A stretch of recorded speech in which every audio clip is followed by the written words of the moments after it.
আপনাকে কাবার চেয়েও বড় বানিয়ে দিয়েছিলেন, কাবার চেয়েও শ্রেষ্ঠ বানিয়ে দিয়েছেন, ফেরেশতাদের থেকেও শ্রেষ্ঠ বানিয়ে দিয়েছেন, আকাশ থেকেও আপনাকে শ্রেষ্ঠত্ব দিয়েছেন, চন্দ্র সূর্যের চেয়েও আপনাকে শ্রেষ্ঠত্ব দিয়েছেন। আর আপনি শ্রেষ্ঠত্বের স্থানে নেই, আপনাকে কুকুরের চেয়েও সবচেয়ে নিচে আপনাকে চলে যেতে হবে। আমার ভাইরা, আল্লাহ তাআলা মানুষকে যখন সৃষ্টি করেছিলেন সবচেয়ে শ্রেষ্ঠত্ব দিয়ে সৃষ্টি করেছিলেন।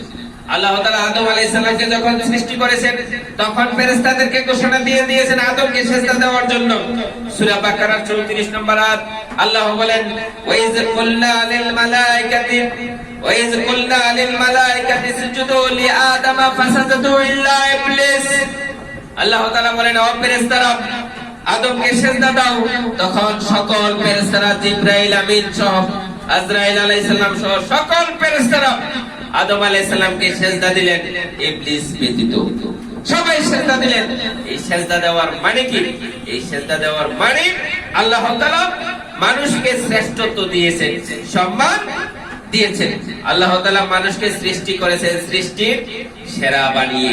সূরা 3 এ আল্লাহ তাআলা বলেন, লাকাদ খালাকনাল ইনসানা ফি আহসানি তাকওয়িম। আমি মানুষকে সুন্দর অবয়ব দিয়ে সৃষ্টি করেছি, আমি শ্রেষ্ঠত্ব দিয়ে সৃষ্টি করেছি। তাহলে এই শ্রেষ্ঠ মানুষ, আপনি ছোট মানুষ নয়, আপনি ছোট জীব নন, আপনি শ্রেষ্ঠ। আল্লাহ তাআলা সূরা বনী ইসরাঈলের 70 নম্বর আয়াতে বলেন, ওয়ালাকাদ কাররামনা বানি আদম ওয়া হামালনাহুম ফিল বাররি ওয়াল বাহরি ওয়া রাযাকনাহুম মিনাত তাইয়্যিবাতি ওয়া ফাদ্দালনাহুম আলা কাসীরিম মিম্মান খালাকনা তাফসীলা। আমি মানুষকে শ্রেষ্ঠত্ব দিয়ে সৃষ্টি করেছি, মানুষকে আল্লাহ তাআলা শ্রেষ্ঠত্ব দিয়ে সৃষ্টি করেছেন।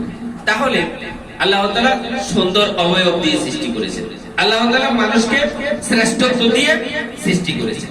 আবার আপনি যদি আল্লাহ তাআলার যে শ্রেষ্ঠত্ব দেওয়ার যে উদ্দেশ্য, এই উদ্দেশ্যের সাথে তাল মিলিয়ে যদি আপনি চলতে পারেন, তাহলে আল্লাহ তাআলা কি বলছেন? সূরা বাইয়িনা 7 নম্বর আয়াত, ইন্নাল্লাযীনা আমানু ওয়া আমিলুস সালিহাতি উলাইকা হুম খায়রুল বারিয়াহ। যারা কোরআনের প্রতি ঈমান আনয়ন করেছেন, যারা রাসূলের প্রতি ঈমান আনয়ন করেছেন এবং সৎ কাজ করেছেন, তারা সৃষ্টির মধ্যে শ্রেষ্ঠ, তারা সৃষ্টির মধ্যে শ্রেষ্ঠ। এখন সৃষ্টির মধ্যে আপনার শ্রেষ্ঠত্ব ঘোষণা দিয়েছেন কে? আল্লাহ তাআলা ঘোষণা দিয়েছেন। সৃষ্টির মধ্যে যত সৃষ্টি আছে সবগুলো সৃষ্টির মধ্যে আপনি শ্রেষ্ঠ। আপনি কাবা শরীফ শ্রেষ্ঠ। কাবা শরীফ কি সৃষ্টি না স্রষ্টা? সৃষ্টি। মক্কা বিজয়ের সময় হযরত বেলাল রাদিয়াল্লাহু তাআলা যখন মক্কা বিজয় হলো আসলেন, এসে কাবার উপরে উঠে যখন আযান দিলেন, মুহাম্মদ সাল্লাল্লাহু আলাইহি সাল্লাম তাকে নিষেধ করে নাই। বেলাল রাদিয়াল্লাহু যখন কাবার উপরে উঠেছেন, বেলাল রাদিয়াল্লাহর পা গুলো কি নিচে ছিল না উপরে উঠেছে? উপরে উঠেছে, কিন্তু এটা বেয়াদবি হওয়ার তো কোনো সম্ভাবনা ছিল না। কারণ কি? আল্লাহ রাসূল জানেন বেলালের সম্মান কাবার চেয়েও বেশি, সুতরাং বলতে পারবে। এখনো যখন কাবা শরীফের গিলাফ পাল্টানো হয়, কাবা শরীফের উপরে কিছু মানুষ ওঠে না, কিছু মানুষ ওঠে, তাদের পা গুলি ওখানে ওঠে না। কাবার ইমাম নিষেধ করে না। কারণ কি? যদি সে ঈমান আনয়ন করে সৎ কাজ করতে পারে, আল্লাহর নির্দেশের আলোকে চলতে পারে, ওই ব্যক্তিরা সৃষ্টির মধ্যে শ্রেষ্ঠ, তার মানে কাবার চেয়েও শ্রেষ্ঠ। আমার ভাইরা, মুমিন যারা ঈমান আনয়ন করে, যারা সৎ কাজ করে, তারা তাদের ব্যাপারে আমি একটা উপমা দেই। সেটা হলো বিয়ে বাড়িতে দুলার যতটা সম্মান, একজন মুমিনের সম্মান ঠিক তত। বিয়ে বাড়িতে দুলার ব্যাপারটা কি? বিয়েকে কেন্দ্র করে মেয়ের বাবা বিশাল আয়োজন করে, বিশাল আয়োজন করে। ছেলের বাবা এলাকার অনেক মানুষ নিয়ে আনন্দ উল্লাসের সাথে আসে ছেলেকে বিয়ে করানোর জন্য, ঠিক নয়? মেয়ের বাবা টেবিলে টেবিলে ঘুরে ঘুরে মানুষকে বলে, ভাই খাবার ভালো হয়েছে কিনা, আপনি আরেকটু খান, এটা খান, ওইটা খান। এত আনন্দ উল্লাস। সে যদি ঋণ করেও টাকা এনে, সে যদি ধার করে টাকা দিয়ে আয়োজন করে, তো কিন্তু তার মধ্যে কোনো এই ঋণের ছাপ নেই। তার কাছে আনন্দ মনে হয়, আমার মেয়েটার আজকে বিয়ে হচ্ছে, একটা ছেলে আসবে, ওই ছেলেটার হাতে আমার মেয়েটাকে তুলে দেব। এই আনন্দে তার মুখে সবসময় হাসির ঝলক থাকে, ঠিক নয় কি? যখন হঠাৎ করে ফোন আসে, ওই দুলা আসার পথে রাস্তায় অ্যাক্সিডেন্ট করেছে, অ্যাক্সিডেন্ট করে হয় হসপিটালে গিয়েছে, না হয় মৃত্যু হয়ে গিয়েছে। আপনারা বলুন তো, ওই অনুষ্ঠানের মধ্যে খাবারগুলো ডেগে যা আছে, ওই খাবারগুলো খাওয়ার মতো কোনো মানুষ আর থাকবে কিনা? একজন মানুষ ওই খাবারগুলো আর খাবে না, সুখে কাতর হয়ে যাবে, চিৎকার করতে করতে সর্বহারা হয়ে যাবে। এই মানুষগুলোর সম্মান, এই যে বাবা, ছেলের বাবা এত মানুষ নিয়ে আসছে, আপনি বলুন তো, ছেলেটা যখন অ্যাক্সিডেন্ট করে মারা গিয়েছে, হসপিটালে গিয়েছে, ছেলের বাবা কি আর মানুষগুলো নিয়ে আসবে? তাহলে বিয়ে বাড়িতে একটা দুলার যতটা সম্মান, একটা দুলাকে কেন্দ্র করে একজন মেয়ের বাবা, ছেলের বাবা বিশাল আয়োজন করেন, ঠিক তেমনি ভাবে মুমিনের এতটা সম্মান, মুমিনকে কেন্দ্র করে আল্লাহ তাআলা সারা পৃথিবীটাকে টিকিয়ে রেখে দিচ্ছেন। যেদিন একজন মুমিন থাকবে না, তখন আল্লাহ তাআলা পৃথিবী ধ্বংস করে দেবে। যেদিন মুমিন শেষ, পৃথিবী থাকবে না, ওই সময় জিবরাইল আলাইহিস সালাম থাকবে, আজরাইল আলাইহিস সালাম থাকবে, সারা পৃথিবী থাকবে, আকাশ জমিন থাকবে। যখন দেখা যাবে একজনও মুমিন নেই, তখন আল্লাহ তাআলা পৃথিবী ধ্বংস করে দেবে। তারপরে আজরাইল আলাইহিস সালামের মৃত্যু দিয়ে দেবে, জিবরাইল আলাইহিস সালামের মৃত্যু দিয়ে দেবে, সবাই শেষ। তাহলে মুমিনের জন্য আল্লাহ তাআলা পৃথিবীটাকে রেখে দিয়েছেন। তাহলে আমি বুঝতে পারতেছি, যদি আমি ইমানদার হই, যদি আমি কোরআনের প্রতি আনুগত্যশীল হই, যদি রাসূলের আদর্শকে আমি গ্রহণ করতে পারি, তাহলে আমি সৃষ্টির মধ্যে শ্রেষ্ঠ। আমাকে কেন্দ্র করে আমরা যারা মুমিন থাকবো, ওই মুমিনদেরকে কেন্দ্র করে আল্লাহ তাআলা পৃথিবীটাকে টিকিয়ে রেখে দেবেন। ক্লিয়ার? আমি কি বুঝাইতে পারতেছি? আমার ভাইরা, যারা মুমিন, যারা কোরআনের জ্ঞান অর্জন করতে যায়, আপনারা আজকে আসছেন, এই যারা কোরআনের জ্ঞান অর্জন করতে যায়, কোরআনের জলসায় যায়, আমল করতে যায়, ইবাদত করতে দাঁড়ায়, নামাজে দাঁড়ায়, এই সকল ব্যক্তিদেরকে ফেরেশতারা পায়ের নিচে পাখা বিছিয়ে দেন। পায়ের নিচে পাখা বিছিয়ে দেন। কতটা সম্মান দিয়েছেন দেখেন, পায়ের নিচে পাখা বিছিয়ে দেন। সূরা কদরের শেষ আয়াত, সালামুন হিয়া হাত্তা মাতলাইল ফাজর। ঠিক আছে, এই আয়াতের তাফসীরে পাওয়া যায়, ফেরেশতারা ওই দিন মুমিনদের ঘরের দরজায় দরজায় গিয়ে মুমিনদেরকে সালাম দিয়ে আসে। তাহলে কতটা সম্মান আপনাকে দিয়েছে। যখন ফেরেশতা আপনাকে জান কবজ করার জন্য আসবে, তখন আপনাকে সালাম দেবে, আপনি ভয় পাওয়ার কোনো কারণ নেই। যদি আপনি মুমিন হন, যদি আপনি মুমিন হন, আপনার ভয় পাওয়ার কোনো কারণ নেই। আল্লাহ তাআলা বলছেন সূরা নাহলের 32 নম্বর আয়াত, আল্লাযীনা তাতাওয়াফাহুমুল মালায়েকাতু তাইয়্যিবিনা ইয়াকুলুনা সালামুন আলাইকুম সালামুন আলাইকুম উদখুলুল জান্নাতা বিমা কুনতুম তা'মালুন। যখন ফেরেশতা আপনার জান কবজ করার জন্য আসবে, তখন তিনি আপনাকে সালাম দেবেন, আসসালামু আলাইকুম ওয়া রাহমাতুল্লাহ, এভাবে সালাম দেবেন। মুসলিম শরীফের হাদিস, ইব্রাহিম মুসা আলাইহিস সালামকে যখন রূহ কবজ করার জন্য আসলেন, তখন তাকে সালাম দিছিলেন না, সালাম দেন নাই। না দেওয়ার কারণে মুসা আলাইহিস সালাম এক থাপ্পড় দিয়ে আজরাইলের চোখ একটা বের করে ফেলেছেন। এক থাপ্পড় দিয়েছেন, আজরাইলের চোখ বের করে দিয়েছেন। সাধারণ কোন মানুষ যদি মুসা আলাইহিস সালামের কাছে সালাম না দিয়ে যেতেন, হয়তো থাপ্পড় দিলেন না, হয়তো থাপ্পড় না দিতেন। কিন্তু আজরাইল আলাইহিস সালামকে যখন পরিচয় দিল, আমি আপনার আজরাইল, আমি এসেছি আপনার জান কবজ করতে, আজরাইল আলাইহিস সালামকে থাপ্পড় দিয়েছেন। কেন? আজরাইল, তুই তো আদমকে সৃষ্টির আগে সেজদা দিয়েছিলি, তোকে তো নির্দেশ দেওয়া হয়েছে আমাকে সালাম দেওয়ার জন্য, কেন সালাম দিলি? থাপ্পড় দিয়ে চোখ বের করে ফেলেছে। তাহলে ফেরেশতারা আপনাকে সালাম দেবে। জান কবজ করার সময়ও আপনাকে সৃষ্টির সময় সেজদা দিয়েছিল, আপনি ইবাদত করেন, এমন মুহূর্তে আপনাকে পাখা বিছিয়ে দেয়, আপনাকে সালাম দেয়, আপনার মৃত্যুর সময় আপনাকে সালাম দেবে। আপনি যখন জান্নাতের দিকে যাবেন, তখনও ফেরেশতারা আপনাকে সালাম দেবেন।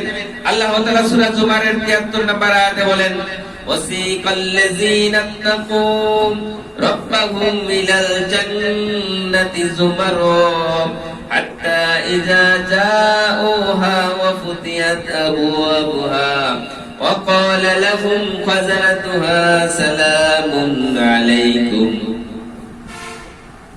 যখন আপনি জান্নাতের দিকে যাবেন, আপনি মুমিন ঈমান নিয়ে মৃত্যুবরণ করতে পেরেছেন, কোরআনের আদর্শকে আপনি লালন করেছেন, আপনি যখন জান্নাতের দিকে যাবেন, তখন ফেরেশতারা আপনাকে সালাম।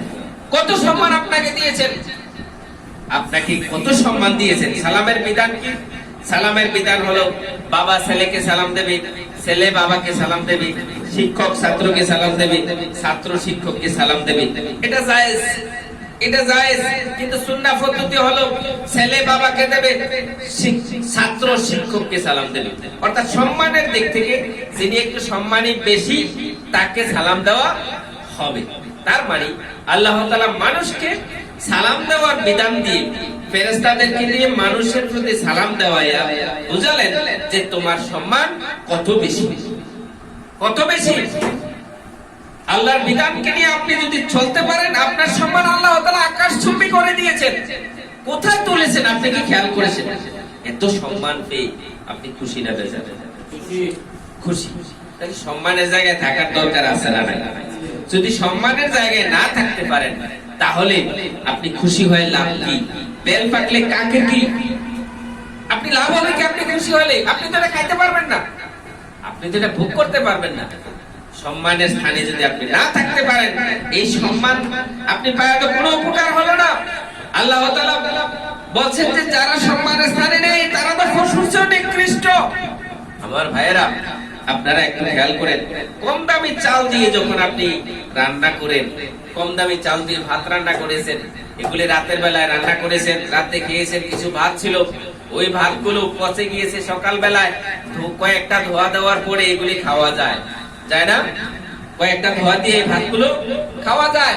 কিন্তু বেশি দামি চাল দিয়ে পোলাও রান্না করেছেন, বিরিয়ানি রান্না করেছেন, ওই খাবারগুলো যখন নষ্ট হয় এগুলি আর খাওয়া যায় না। কম দামি চাল, তার দাম কম, নষ্ট হয়েছে, ফালানি যাবে না, খাওয়া যাবে। বেশি দামি চাল, দাম বেড়েছে, নষ্ট হয়েছে, একবারে ধ্বংস হয়ে গিয়েছে। কম দামি ব্যক্তি, স্বাভাবিক মানুষ, গরিব মানুষ, আপনি সাইকেল চালাইয়া চলেন, সাইকেল চালাইয়া স্কুলে যান, সাইকেল চালাইয়া কর্মস্থলে যান, সাইকেল চালাইয়া আপনি ব্যবসাস্থলে যান, আপনি সাইকেল থেকে নেমে চায়ের দোকানে ঢুকেছেন, হ্যাঁ, আপনাকে কেউ উঠে চেয়ার দেবে না, হ্যাঁ, আপনি নিজের মতো দাঁড়ায় থেকে চা খেয়ে চলে আসবেন। কিন্তু যখন একজন ব্যক্তি কার নিয়ে, হ্যাঁ, কার নিয়ে দোকানের সামনে গেছে, তখন কার থেকে নামলো, দোকানে গেল, কিছু মানুষ উঠে চেয়ার দিয়ে দেবে, দোকানদার বলবে স্যার বসেন, কি খাবেন? সম্মান বেড়ে গিয়েছে। সাইকেলওয়ালার সম্মান কম, সে অ্যাক্সিডেন্ট হওয়ার সম্ভাবনা দেখলে ব্রেক সেট পাতে পা নামায় দিছে, কোনো ঝামেলা নাই, যদি সর্বোচ্চ পরেও যায় একটু কেটে যাবে সর্বোচ্চ। আর কার নিয়ে এসেছেন, সম্মান বেড়েছে, সালাম বেড়েছে। আপনি অ্যাক্সিডেন্ট করলে আপনার লাশটাকে কেটে বার করা লাগবে, ঠিক না? ঠিক নয় কি? আপনার সম্মান আরো বেড়ে গিয়েছে। আপনি হেলিকপ্টার নিয়ে চলেন, পার্সোনাল বিমান নিয়ে চলেন, পার্সোনাল বিমান হলো আপনি আকাশে চলেন, আপনি যখন এলাকায় আসেন আপনাকে সেলুট দেওয়ার লোকের অভাব নেই। আপনি এমপি হয়েছেন, মন্ত্রী হয়েছেন, আপনার সম্মানের অভাব নেই। যদি অ্যাক্সিডেন্ট করেন লাশটাও খুঁজে পাওয়া যাবে। তাহলে সম্মান যত বাড়া উপরের দিকে উঠেছে, ধ্বংস হলে সবচাইতে নিচে। আপনি 10 হাত উপরে উঠেছেন, সেখান থেকে পড়ে গিয়েছেন, যে পরিমাণ ব্যথা হবে 20 হাত উপরে উঠে পড়ে গেলে তার চেয়ে দ্বিগুণ ব্যথা হবে, ঠিক নয় কি? 30 হাত উপরে উঠেছেন, 40 হাত উপরে উঠেছেন, ওখান থেকে পড়ে গেছেন, ফসকে পড়ে গেছেন, তাহলে তার চেয়ে দ্বিগুণ ব্যথা হবে। এটাই স্বাভাবিক। সম্মানের স্থানে উঠেছেন, আকাশে তুলে দিয়েছে আপনাকে, আপনি সম্মানের স্থানে নেই, আপনি অধঃপতনের সর্বনিম্ন স্থলে চলে যাবেন। আল্লাহ তাআলা বলেন, আল্লাহ তাআলা সূরা আরাফের 169 নম্বর 79 নম্বর আয়াতে বলেন, ওয়ালাকাদ যারানা লিজাহান্নামা কাসীরাম মিনাল জিন্নি ওয়াল ইনস লাহুম কুলুবুন লা ইয়াফকাহুনা বিহা ওয়া লাহুম আ'য়ুনুন লা ইউবসিরুনা বিহা ওয়া লাহুম আযানুন লা ইয়াসমাউনা বিহা উলাইকা কাল আনআমি বাল হুম আদাল উলাইকা হুমুল গাফিলুন। আল্লাহ তাআলা বলেন যে যারা কলব আছে, তাদের কান আছে, শ্রবণ করে না, মানে যা সঠিক সেটা শুনে না। যাদের বিবেক দেওয়া হয়েছে, বিবেক দিয়ে সঠিক জিনিস তারা গবেষণা করে না, তারা আল্লাহর বিধানগুলোকে যথার্থভাবে মানতে রাজি নয়, ওই সকল ব্যক্তিদেরকে আল্লাহ তাআলা বলেন উলাইকা কাল আনআম, তারা হলো পশুর মতো, চতুষ্পদ পশুর মতো। আল্লাহ তাআলা এটা বলে আবার বলছে না না না, তারা শুধু পশুর মতো নয়, পশু তো কিছু পশু আছে জবাই করলে খাওয়া যায়, তার চামড়া দিয়ে জুতা বানানো যায়, এটা বানানো যায়, ওইটা বানানো যায়, কিন্তু সেজন্য আল্লাহ তাআলা বলেন বালহুম আদাল, না ওই পশু নয়, পশুর চেয়েও তারা নিকৃষ্ট। আপনি দেখেন সম্মান দিয়েছে আল্লাহ তাআলা অনেক উপরে, কিন্তু সম্মানের স্থানে আপনি নেই, আপনি অধঃপতনের সর্বনিম্ন স্তরে আপনাকে আল্লাহ তাআলা সূরা 3 এর 5 নম্বর আয়াতে বলেন সুম্মা রাদাদনাহু আসফালা সাফিলিন। তার আগের আয়াতে আল্লাহ বলেছিলেন মানুষকে আমি সুন্দর অবয়ব দিয়ে সৃষ্টি করেছি, শ্রেষ্ঠত্ব দিয়েছি, আপনি শ্রেষ্ঠত্বের স্থানে নেই, আল্লাহ তাআলা আপনাকে একবার অধঃপতনের সর্বনিম্ন স্তরে নিয়ে গিয়েছে। সূরা বাইয়িনার 6 নম্বর আয়াত আল্লাহ বলেন ইন্নাল্লাযীনা কাফারু মিন আহলিল কিতাবি ওয়াল মুশরিকিনা ফি নারি জাহান্নাম খালিদিনা ফিহা উলাইকা হুম শাররুল বারিয়া। যারা কোরআনের বিধানগুলোকে যথাযথ মানতে রাজি নন, কোরআনের বিধানের আলোকে নিজের সমাজ পরিচালনা করতে চান না, নিজেকে পরিচালনা করতে চান না, আল্লাহ তাআলা বলছে তারা হলো সৃষ্টির মধ্যে নিকৃষ্ট, সৃষ্টির মধ্যে নিকৃষ্ট। আপনি কুকুরের চেয়েও নিকৃষ্ট। আপনাকে কাবার চেয়েও বড় বানিয়ে দিয়েছিলেন, কাবার চেয়েও শ্রেষ্ঠ বানিয়ে দিয়েছেন, ফেরেশতাদের থেকেও শ্রেষ্ঠ বানিয়ে দিয়েছেন, আকাশ থেকেও আপনাকে শ্রেষ্ঠত্ব দিয়েছেন, চন্দ্র সূর্যের চেয়েও আপনাকে শ্রেষ্ঠত্ব দিয়েছেন, আর আপনি শ্রেষ্ঠত্বের স্থানে নেই, আপনাকে কুকুরের চেয়েও সবচেয়ে নিচে আপনাকে চলে যেতে হবে।